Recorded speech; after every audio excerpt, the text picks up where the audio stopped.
This is Nightly Business Report with Tyler Matheson and Sue Herrera. Merger mania, $1 trillion in deals so far this year. Could this be a record year? And is it a bullish sign for investors?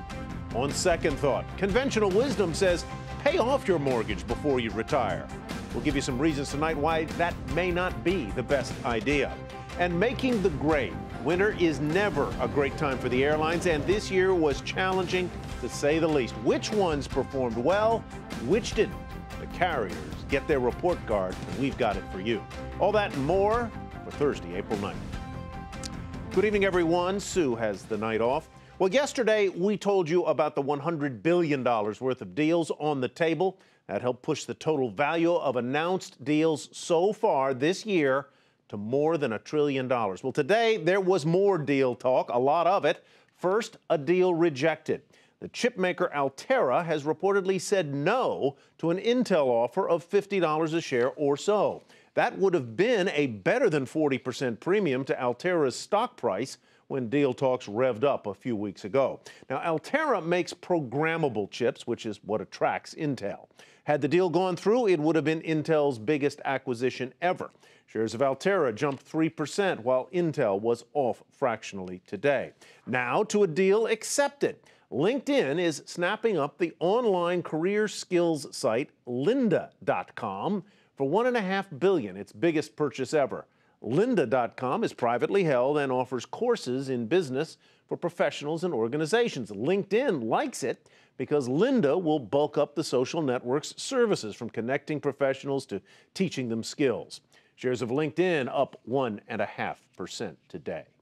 With all of the announced deals in M&A so far this year, 2015 is running at record or near record levels. And if the pace continues, our guest says the price tag for the year could exceed $3 trillion in activity worldwide. That would make 2015 the second biggest year in history for deal making. Welcome to Rich Peterson. Good to see you, Rich, Senior Director with Standard & Poor's Capital IQ. Why so many deals this year, Rich? Well, Tyler, there's a variety of factors. The first comes to mind is the growing level of cash on corporate balance sheets. If you look at S&P Capital IQ companies or S&P 500 companies, excluding financials, there's probably over $2.1 trillion at their availability. Also, is the low borrowing costs. Interest rates are low, and even with the expected Fed hike maybe this year or early next year, rates are still very attractive to borrow. And I think third factor is that you have high stock prices. Stocks, given the levels where they are now, they can be used as currency or consideration to make deals, given the high value of transactions. So what have been the busiest sectors for M&A activity so far this year, and what will be for the remainder of the year?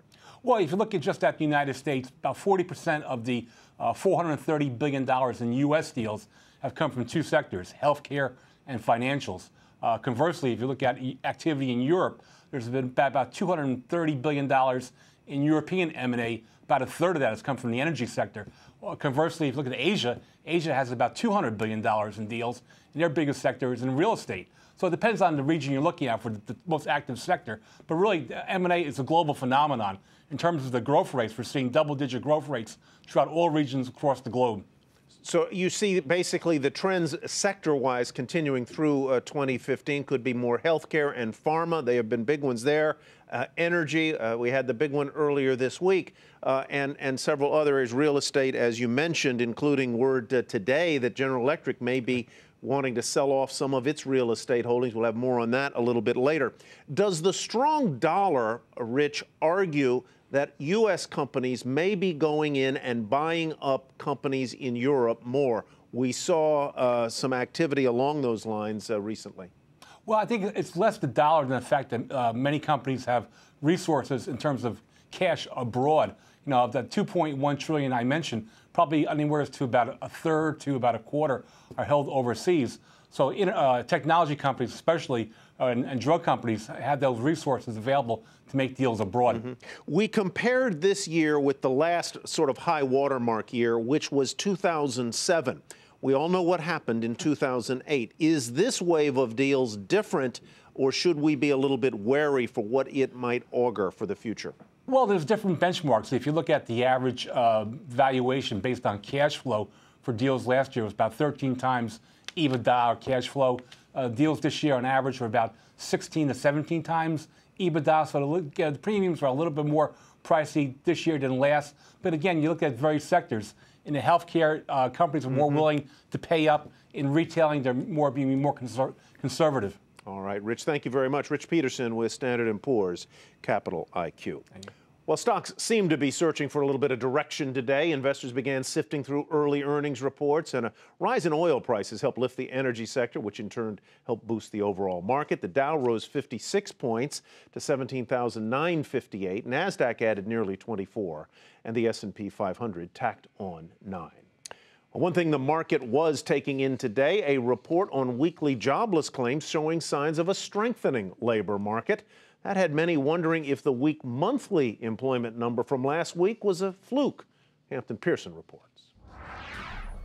Despite much weaker than expected job growth in March, unemployment claims remain at post-recession lows. Weekly first-time claims rose slightly last week, but the key barometer, the 4-week moving average, stands at just over 282,000, the lowest in nearly 15 years. The news comes one day after job openings topped 5 million in February, the first time that's happened in more than a decade, according to the Labor Department. Reasons why even the managing director of the International Monetary Fund, Christine Lagarde, is among the leading economists who see March as a momentary pause for the U.S. economy.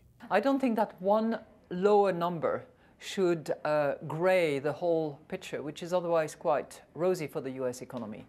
So I think that if you combine the bad weather, the strike in the harbors on the West Coast, you have a few ingredients to have lower growth in the first quarter. More evidence of that weak first quarter, American energy companies announcing plans for more than 47,000 oil industry layoffs. In March, previous engines of job growth, like construction, manufacturing, and transportation, had no growth or cut payrolls. Also contributing to a weak first quarter, professional and business services are averaging just 34,000 jobs per month so far this year versus 59,000 last year. That mixed data complicating efforts by the Federal Reserve to reach its full employment mandate. They're asking themselves, is this economy really at full employment yet, where there's a really tight matchup between the number of people looking for jobs and the number of jobs? And on that latter question, the answer actually is still no. We're not at a full employment economy yet, but we're moving in that direction. The just-released minutes from the mid-March Federal Reserve meeting show that even before the disappointing jobs report, monetary policymakers wanted to see further improvement in the job market before determining the timetable for raising interest rates. For Nightly Business Report, I'm Hampton Pearson in Washington. A sigh of relief in Europe as Greece made a critical $500 million loan payment to the International Monetary Fund. There had been concern the country would not meet the loan deadline. Greece has another $1 billion payment due next month, and the IMF managing director Christine Lagarde, whom you just saw in Hampton's piece, says that the payment was a good first step, but there is more work to be done. What really matters is now for the Greek authorities and the three institutions, the IMF, the ECB, and the European Commission, to get on with the work and to really see how we can together identify the measures that will take Greece out of the very bad economic situation it could be in if those measures were not taken. Iran's supreme ruler says no final nuclear deal will be done until all economic sanctions from all countries are lifted on day one. Last week, Iran reached a tentative deal framework with 6 world powers agreeing to limit Iran's nuclear program in exchange for relief from the sanctions. At the same time, nations in the Middle East aren't waiting around and are looking to increase their inventory of conventional military weapons, potentially creating an arms race. And that is being watched very closely by U.S. defense companies. Hadley Gamble has more from London. With just months to go before a final deal could be reached with Tehran over its nuclear program, U.S. officials now say they plan to bolster defenses for Sunni Arab allies in the Gulf, including a possible nuclear commitment. Saudi Arabia faces a range of threats from across the region. It has done for a long time. The U.S.-led invasion of Iraq in 2003, the perceived abandonment of Egyptian President Hosni Mubarak, America's so-called pivot to Asia, and behind-the-scenes negotiations with regional rival Iran left the kingdom feeling vulnerable. And with the United States moving ever closer to a rapprochement with Iran, a new generation of Saudi leaders is taking charge. Usually when you want to know what's going on in Saudi foreign policy, you call up Washington. This is over. You have to call Riyadh because Riyadh is not going to go through Washington to do what they have to do. Saudi Arabia looks to project its influence further afield in Yemen and beyond. The kingdom is finally making use of a multi-billion-dollar weapons cache sourced mainly from American and British suppliers. And all those orders mean big business to some of America's top defense contractors. Last year, Saudi Arabia was the world's biggest buyer of high-tech weaponry, spending a record $6.4 billion and beating out India to become the United States' largest export market. And the kingdom isn't the only country stocking up. Total sales of weapons to the Gulf states are up 70% over the last 5 years, with the U.S. accounting for nearly half of all arms sales to the region. Saudi Arabia certainly has a very, very strong conventional military capability, becoming more and more capable. They're better able to absorb the advanced weaponry they're now buying. Iranian capability is nowhere near as strong. Tehran's treasury, crippled by years of heavy sanctions, has left the country's regular armed forces ill-prepared to meet the challenge of a joint Arab force kitted out in the latest in high-tech military gear. And that's good news for a White House that's clearly unwilling to let a regional rivalry derail a historic nuclear deal. For Nightly Business Report, Hadley Gamble, London. Coming up, eager to get rid of your biggest expense before you retire? We'll tell you why you probably shouldn't pay off your mortgage before your golden years.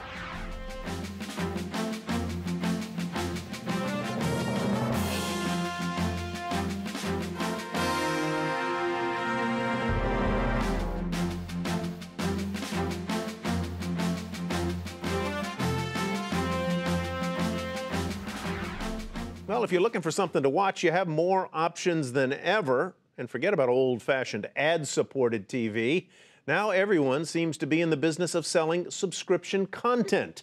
Julia Boorstin breaks down the changing landscape.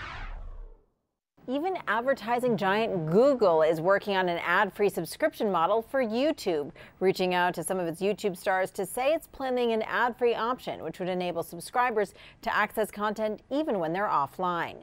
BTIG analyst Rich Greenfield says YouTube's latest video move makes sense. Quote, consumers all around the globe are learning to live an ad-free life thanks to DVRs, Netflix, etc. In turn, it feels like a natural progression for YouTube to launch an ad-free option, especially when it will be bundled with offline access. YouTube's moving forward with its subscription option, no word on pricing yet, as HBO offers its first subscription outside the TV bundle, taking HBO Now straight to consumers. HBO's timed the app's launch to the new season of Game of Thrones, debuting Sunday. It's also targeting millennials who are less likely to pay for cable. HBO's giving away an episode of Silicon Valley on Twitch, Amazon's live streaming video game platform, ahead of its season 2 premiere Sunday. The question is whether hit shows like Game of Thrones, sampling of younger ones like Silicon Valley, plus a free first month will draw subscribers for the new $15 a month service. Netflix costs $9 a month. I think HBO Now's strategy is a little bit different than Netflix, right? Because HBO they're still tethered to the traditional cable ecosystem, and they want to ensure they're not cannibalizing those existing subs. So Netflix's strategy has just always been standalone. Netflix's strategy to add and keep subscribers in the face of all these new options is increasingly about original content, like Marvel's Daredevil, which debuts tonight. It's the first of a 5-series partnership with Marvel, the show designed to appeal not just to comic book fans, but also to Marvel's broader audience that makes its films blockbusters. So which company will win the content face-off? Netflix content chief Ted Sarandos calls HBO Now a validation of the internet TV model and says it's not a winner-take-all situation. He predicts consumers will subscribe to multiple services. For Nightly Business Report, I'm Julia Boorstin in Los Angeles. We begin Market Focus tonight with a big move in one of the most widely held of all stocks. General Electric close to selling all or part of its $30 billion real estate portfolio, according to reports. This as the conglomerate moves to shrink its finance business. The company's real estate portfolio includes office buildings, apartment complexes, and other commercial properties. Shares popped almost 3% to $25.73. Walgreen Boots Alliance reported earnings that topped estimates, but revenue lagged as part of a plan now to save $1.5 billion a year. By the end of 2017, the drugstore chain will shutter 200 locations. The company's forecast for full-year profit was largely short of estimates. Still, shares were up today, more than 5.5% to $92.62. Go figure. Costco reporting a big drop in March same-store sales. The wholesale retailer was hurt by the timing of an earlier Easter, which cut the selling period short compared with last year. The stock fell 2% to $148.81. Big profit beat from Constellation Brands. They're the maker of Corona beer, among other things, also unveiling its first quarterly dividend ever, 31 cents a share for its Class A stock, 28 cents a share for the Class B. It'll pay it in May. The CEO says he plans to keep returning cash to shareholders. We have the confidence to, number one, both continue to invest in the company and continue to grow and to return cash flow to our shareholders. So, we find ourselves in that really enviable position. We should be able to grow the dividend as our net income grows. And we also have a range from a percentage point of view of 25 to 30% of net income to be returned to shareholders.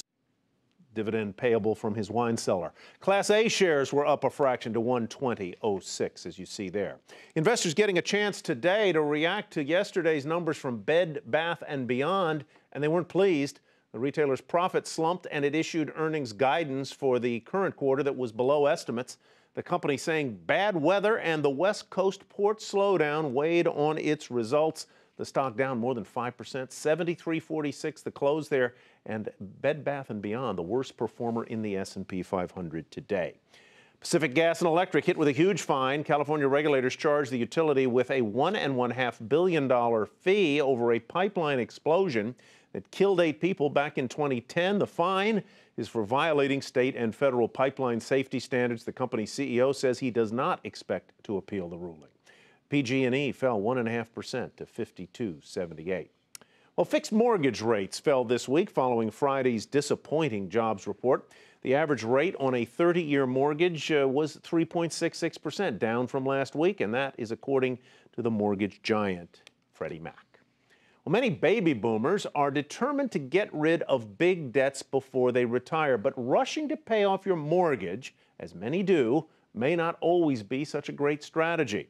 CNBC's senior personal finance correspondent Sharon Epperson joins us now with more. This has been sort of welcome, Sharon. This has been sort of a sacred wisdom here that you should pay down your mortgage and go into retirement debt-free. You say no. Why? Well, no one wants to have a big debt as they go into retirement, but the question is liquidity. The question is, are you going to be house poor by paying off your mortgage and rushing to do so?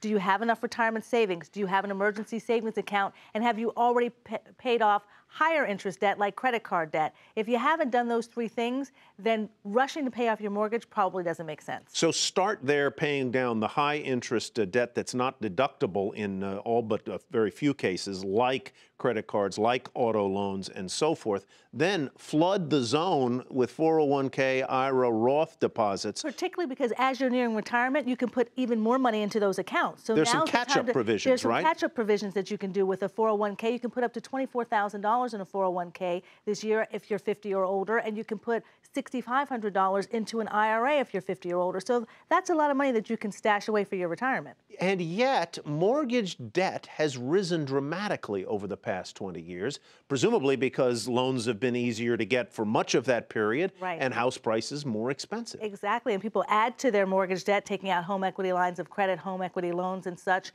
so for other purposes, not just because they need So the good news here is that while baby boomers are carrying heavier mortgage debt into retirement, you're here to say don't sweat it so much. Don't sweat it so much. Look at your interest rate. If your interest rate is between 3.5% and 4%, as we were just talking about, that's most of the mortgages out there, and you're able to get 7 or 8% on a well-diversified portfolio for your retirement savings, for your investment portfolio, stick with putting money there where it's going to get the greater return. You're not really suffering that much paying that much in And debt. to the extent that you pour money into building equity in your house, you're building equity, you sure are, but you're not building liquidity. You are in an illiquid asset there that you can't tap as easily. You can't use the money from your house to then pay off bills. You have to be able to access that money quickly, and better to do that in an emergency savings account. But even if you had to dip into some retirement savings, that is still more liquid than it would be if it was just tied up in your house. A fresh way to think about debt that doesn't sound like scolding. Exactly. Sharon, thank you very much. Great as always to see you.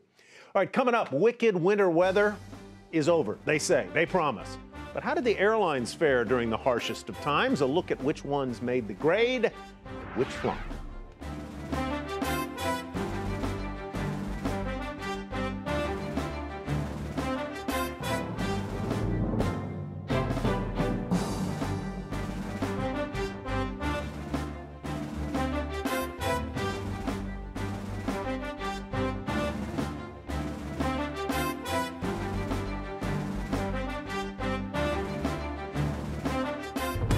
Here's a look at what to watch tomorrow, and there's a lot. On the data front, import and export prices are set to be released. That is a key inflation indicator. President Obama and Cuba's Raul Castro will have a historic face-to-face meeting as both countries move to normalize relations. Will they shake hands? And Apple will begin taking pre-orders for the Apple Watch, and that, folks, is what to watch for Friday. Well, it is that time of year, the time when forecasters try to predict the hurricane season. The first one is out, and forecasters at Colorado State University say it's going to be a below-average season this year. They see just 7 tropical storms, and only 3 will become hurricanes. A typical year has about 7 hurricanes. Well, after this year's harsh winter weather, it was anything but a below-average year for potholes, and now repairs are underway in the East and Midwest, and with so many craters on the road, states and municipalities are finding out that it is a pricey fix. If you have a car, you've probably encountered them. Potholes. As spring sets in, they're everywhere, wreaking havoc on people's cars. It hit right on the driver's side front, and the damage is, I consider it very severe, because the steering is just like totally offset. Here in New York City, nearly 205,000 potholes like this have been reported since the start of the year. Officials are busy having them patched up, a process expected to cost $15 million. But the problem goes far beyond this area. Streets and highways throughout the Northeast and Midwest are riddled with craters. AAA estimates potholes will cost drivers $6 billion in damages this season, a similar sum to 2014 and about 20% more than in 2010. This winter has been pretty cold, and what we see is the cold weather followed by a thaw and a refreeze. So this is going to be a bad winter. We expect this will be close to last year. According to the Independent Insurance Agents and Brokers of America, half of all drivers experienced pothole damage to their cars at some point in the last 5 years, costing U.S. consumers and the insurance industry a combined $27 billion during that time frame. And not just dented wheels and busted shocks. Drivers who file claims for this kind of damage with their auto insurance carriers also run the risk of incurring higher premiums. 31% of those respondents actually put a claim through their insurance company for the damage to their vehicle. And what I'm not sure all consumers realize is that many insurance companies treat a claim for pothole damage as a chargeable accident on their automobile insurance. For that reason, a driver may be better off submitting a claim to the government agency responsible for the road's maintenance, if it can be proven the agency knew of the pothole's existence. Otherwise, consider paying out of pocket. But potholes haven't just gotten more troublesome. Auto repair experts say cars have also become more susceptible to damage. The newer car has more components involved, of course more electronic involved. So when you hit the potholes, that's most likely easier to get damage. Still, roadways have not changed, with many aging and falling into disrepair. Transportation research group TRIP estimates more than a quarter of U.S. urban roads are in substandard condition. And with a May deadline fast approaching for lawmakers to enact a plan to better fund the country's transportation infrastructure, expect to be dodging more of these, at least this spring. For a Nightly Business Report, I'm Morgan Brennan in New York City. And finally, if you don't want to drive, you might want to fly, and the Department of Transportation is out with how well the airlines did during the heart of this brutal winter. Phil LeBeau has our report. Remember the series of winter storms that battered the East Coast in February and made traveling around the country a real nightmare? Well, now we know just how damaging those storms were for people who were flying. The Department of Transportation's report card on airline performance in February shows that the airlines delivered 72% of their flights on time. That was a decline compared to January, where it was 76%. The top 3 airlines in the month of February: Alaska, Hawaiian Airlines, and Delta Airlines. On the flip side, Envoy Air had the worst performance with just over half of its flights arriving on time. Frontier was a little bit better, and JetBlue Airways had just 59.7% of its flights landing on time in February. Not surprising, given the fact that JetBlue's hub in Boston was hit particularly hard with storm after storm. The DOT says there were 16 flights that had tarmac delays of at least 3 hours and 8 flights that had tarmac delays of 4 hours. The worst flight in the month of February, a flight between JFK and Frankfurt that sat on the tarmac for 7 hours. Finally, despite all the delays and cancellations, the airlines actually did a better job when it comes to handling our baggage. In fact, the DOT says the number of complaints regarding mishandled baggage actually dropped in February compared to the same month a year ago. Phil LeBeau, Nightly Business Report, Chicago. 7 hours on the tarmac or going to a fabric store. I can't decide. All right, the Nightly Business Report. That'll do it for tonight. I'm Tyler Mathisen. Thanks for watching. Have a great evening, everybody. We'll see you right back here tomorrow night.